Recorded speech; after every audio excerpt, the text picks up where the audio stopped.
Hello, Jess here from All the Sparkle with 2 cards using stamps and dies from the June 2017 release from Lil Inker Designs. I used the Jar of Flowers stamps and dies, the Whoop stamps and dies, the Diamond Chevron cover-up die, and the Quilted Stitched Basket Weave die. So let's get started. First, I inked the solid jar stamp with white pigment ink and stamped it on vellum using my MISTI. It didn't stamp very crisp, but I actually thought it looked like frosted glass, so I decided to leave it without restamping. Then I stamped the outline with Versamark and heat embossed the entire jar with clear embossing powder. I stamped the jar's shadow with Versamark and heat embossed it with silver embossing powder. Then I used the coordinating die to die cut the jar and set it aside. Next, I die cut the flowers and foliage from Jar of Flowers several times and reserved one of the cardstock panels that I die cut the flowers from. I stuck a piece of Post-it tape on the back of the panel so that the sticky side shows through the holes. Then I placed it in my MISTI and lined up the stamps over the holes. Off camera, I tested it on a piece of scrap paper to make sure everything was lined up correctly. Then I arranged the die-cut flowers and foliage back inside the negative where the Post-it tape held them in place. I inked the flowers and closed the lid of my MISTI to stamp my die-cut pieces. I stamped twice for a nice crisp image, and then repeated the process for the leaves.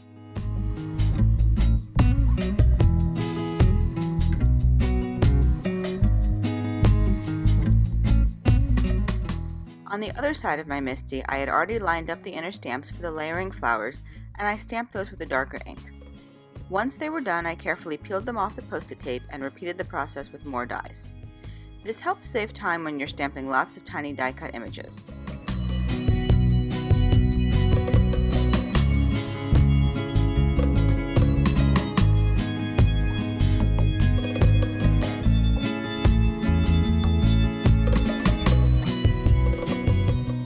And aren't those flowers cute with my little frosted jar?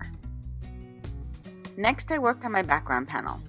First, I blended 2 shades of purple ink onto the bottom of a piece of watercolor paper with a blending tool.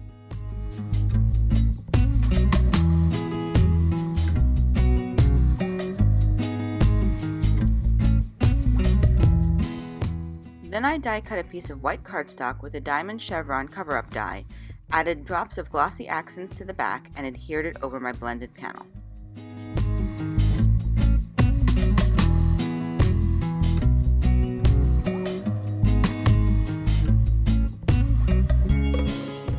I adhered the jar to the panel and then arranged my flowers before adhering them to the jar with a mix of regular ATG adhesive and foam mounting tape.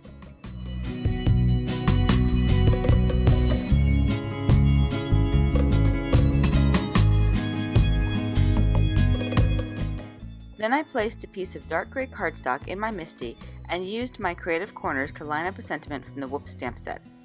I stamped it with Versamark, heat embossed it with white embossing powder, and then trimmed it down to a fishtail banner. I also applied a piece of sticky adhesive to the back of a piece of white cardstock and die cut the Whoops word.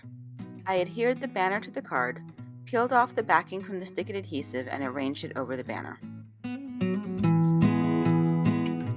Once my arrangement and sentiment was complete, I added a layer of clear Spectrum Noir sparkle to the flowers and a handful of sparkling clear sequins to finish the card.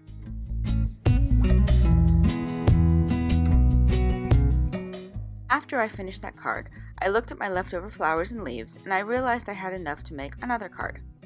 So I started by stamping a sentiment from Whoops onto a piece of craft cardstock and heat embossed it with white embossing powder. Then I lined up the Quilted Stitched Basket Weave cover-up die above the sentiment and ran it through my Big Shot to get that nice textured background above the sentiment. I arranged my flowers over the sentiment and used foam mounting tape to pop up one of the flowers.